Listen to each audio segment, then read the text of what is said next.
I mentioned in last week's autism journey update video that Ollie had his AQ form and his Connors 3 form through. I filled him in, obviously, we went through them all with Claire. We asked all the different questions, we went back and forth through it all. And then once I felt we were happy with what our answers were, I thought, you know what? I know this test exists on the internet, so I'll run the questions through that and I'll see what the score comes up like, because sending it off to the doctors and waiting for 3 months for them to have a look at it and compare it with what the schools say, it's just going to be a long, agonising wait, and we're not going to know what's what. And I fully expect what will happen. From what I've read online, the school will put their scores across, and they'll take kind of an aggregation of the two. And I thought to myself, do you know what?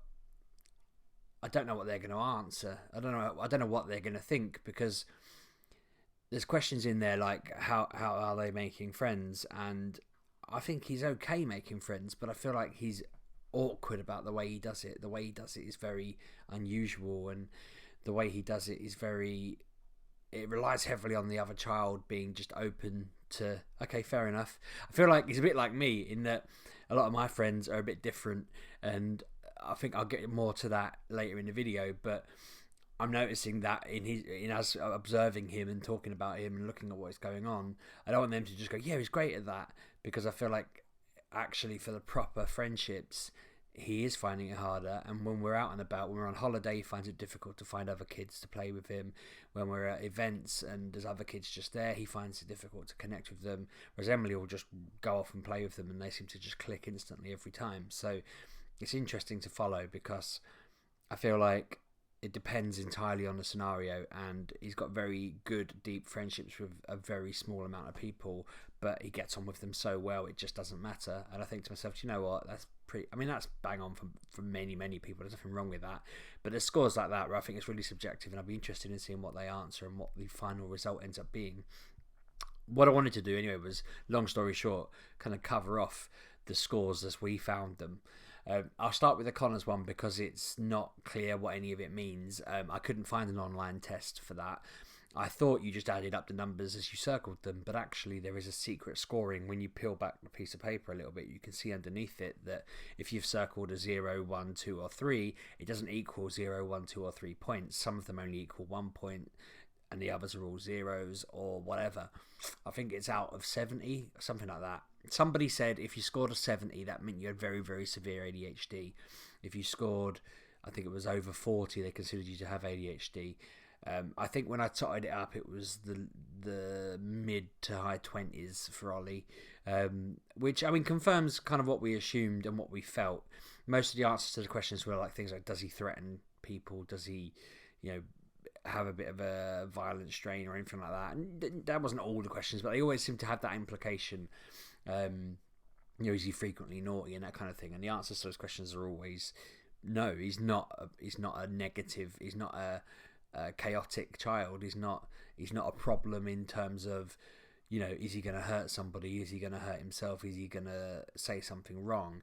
He's a problem in that he says really silly things. He just says funny things. He's always trying to make people laugh. His whole thing is he likes making people happy. He likes being happy. He's a very happy person. So I feel like that fits it. And I've had an interesting conversation with my friends because we were talking about these quizzes, these questionnaires, sorry, and how they can be slightly unreliable in terms of no one likes to think of themselves as bad. So whilst I'm convinced, I can't think of any scenario where he's been threatening or mean or that, but he might say, I don't know, he might say stuff at school that changes that score, but it could easily be twisted. I'm trying very, very hard to not be the sort of person who changes the score because he doesn't want his kid to have something. Do you know what I mean? I'm trying to just be blunt with the answer, be disconnected, which is hard when it's your child and, it matters to their entire life. But I'm trying really hard. I feel like I've been really scientific about it, which I know is impossible, really. There's always going to be an inherent bias there. But I feel like I've tried to be as disconnected as I can with the answers. So I feel like if we've done our job properly and filled this in honestly, then the score is quite low on that one. Doing the ASD one, which I know most people watching are more interested in, it's been an interesting comparison actually, because what I did, finding an online score, I basically passed it around. I said to my friends, can you have a take of this for me? I passed it to my colleague who's interested in someone in their family they think might have autism. They want to test they wanted to go through the same process. So I said, we've just been asked to fill this in. Maybe it'd be interesting for you to fill it in, because if you find that you're getting a high score, fill it in. Go to the doctors and say, look, we've had a look at this, see what we can do. If it's low, then to maybe consider some other options, but still talk to a doctor. Interestingly, so long story short, I filled it in for Ollie, verified it with Claire. We've gone through it enough times. We feel confident with our answers, and he scored 37, which, according to the online test, shows significant autistic traits. Now, I wasn't sure whether that was really high, really low, middle of the ground. Well, really low. I know it's not really low. It confirms our suspicions. It kind of fits what we think. I've mentioned it to a couple of people, like my sister and my friends, and none of them have gone, oh, well, I'm really surprised by that. They've all kind of gone, okay, yeah. I would guess, loosely, if I tried to kind of think about what the school might put, and I think if they put what I think they'll put, it would place them around the 33 mark, which is still the same bracket. Even if they were 5-6 points below, then that would still be moderate signs of autism, I think it was. So it's interesting to see we're in that ballpark, because it's hard to know, and I know it's all a spectrum and everyone's different, and there's no real way to measure it, but there is a way to measure it, but there's no real hard and fast rule. But it's just interesting seeing where that fits. So then, for comparison, I thought, you know what? I don't know where I would sit on this. And I had a look through it, and I answered all the questions as honestly as I felt I could. And I got a really frustrating situation where I did it, and I erred one way slightly. Excuse me.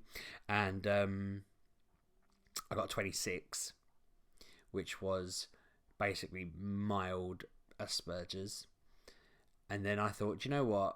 I'm probably better with new people than I think, because obviously I meet people through the podcast, I meet people all the time. When I was answering it, I was thinking to myself, I don't really like it when I have to go out. Like I had to go out to a thing with work and meet a load of new people. And I thought, I was thinking of one scenario where I wasn't particularly happy with it.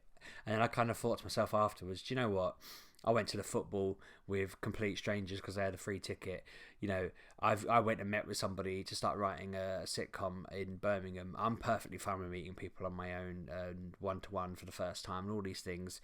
I'm silly to put negative. It makes me anxious, but I don't think that's anything. So I changed it. It only knocked the score down 1, but it knocked the score down 1 and said, no significant signs of autism or anything. And I thought, well, that's still. I said to my sister, I'm basically on this line, and she was like, that's exactly where I'd have probably placed you. And I thought it's all well and good for her saying it after the fact once she knows my score, but it didn't feel too shocking. I was frustrated that sums me up bang in the middle, completely neutral, no kind of leaning one way or another. But I then thought I'd ask my friends to do it, and they all pretty much. If you'd have said, here's all the scores you're going to get, everyone go and self-select where you think you sit, I'm pretty sure all of my friends would have picked exactly what they got. We've had a debate about it because nobody would answer too negatively about themselves. One of my friends answered it a certain way, we feel, and his scores were slightly different. But then we all agree that he doesn't have any traits. And I know it's all stereotypes almost, but there are certain patterns that fit. You had a chat with my sister. She got a low sort of, I think it was 17 or 14 that she got. I ran it for Emily because a few people asked me whether Emily has any signs of ASD, whether she's autistic or anything like that. She scored the lowest score I've seen. Now, I don't know whether... I don't think I overcooked it. She's very sociable. She's very happy in most situations. She's very adaptive. She puts up with a lot. Bless her. She's very strong. And not that people with ASD aren't strong, but you get what I mean. She's very with it and helpful and mature, and she's just been, always just friendly and outgoing with people and no worries, and she's happy to jump into stuff. And I wasn't shocked. Again, I don't think the score was something like 4 or 5, and I wouldn't have expected it to be that low. But it was interesting when it come through that low. I absolutely I would never have thought she had any kind of traits. So I agree with that.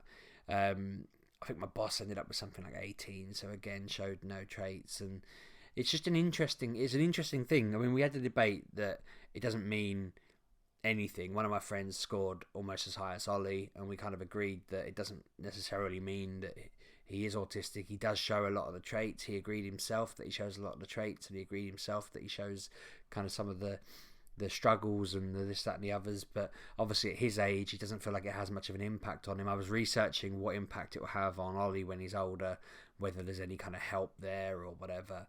And I think really at my age, there's not much difference it would make to him. When he's an elderly person, there might be some help there in terms of, if he's got needs, then the state will help in this country, at least at the moment.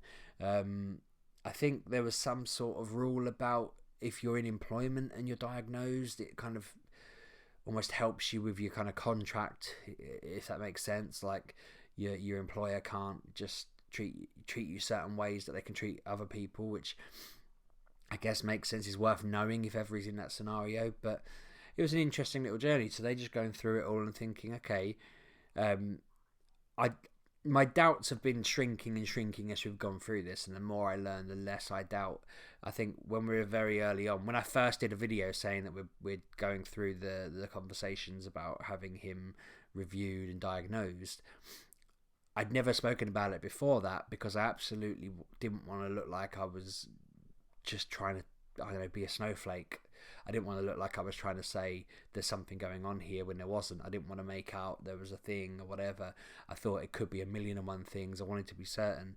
But when I came to that point, it was a point where we were saying, right, okay, I'm ready to talk about this a bit. I didn't expect it to kind of explode into what it has done, but I'm glad that we've got this outlet to talk about it.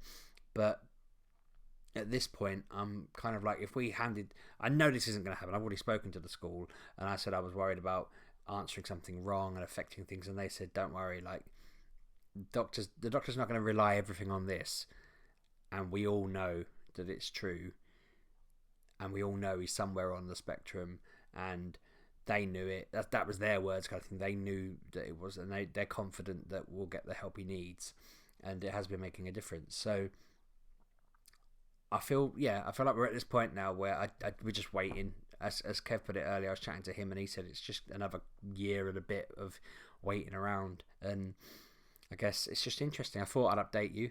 I can't think of much more to say than that the scores have just been interesting to read through. I don't really know what it means in terms of whether there's going to be more or less struggles. I doubt it has that kind of depth to it, the scores. I mean, I don't know if a higher score means that he's going to face issues later on, or whether it means that the school will have to do more, or whether they just need to be more understanding. I have no idea.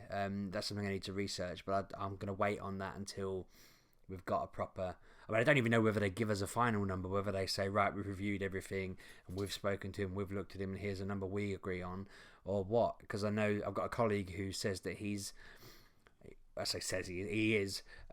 like mild or mid Asperger's, and he's a member of Mensa. He's a very, very intelligent man, and I don't know, he seemed to imply that he knew where his place was on this spectrum, and I don't know whether that's something you kind of get given on a chart or what, but I guess if we do, we'll tell you about it. But I feel really uncertain now because I knew this part was coming. I don't know what happens next. I really don't know what happens, and it's all a bit weird, but once I know, I'll let you know. I'm going to wrap up because I feel like I'm waffling now. So thanks very much for watching. Subscribe, like, comment, all that stuff. Ask any questions you have. If I can answer them, I will do. If I need to go and find out for you, I will do. If I need to ask someone, I'll ask someone. But yeah, I'm more than happy to help people. If you have any advice, obviously help me out. But yeah, thanks very much for watching, and I'll see you on Wednesday. I always forget what day it is. Cheers.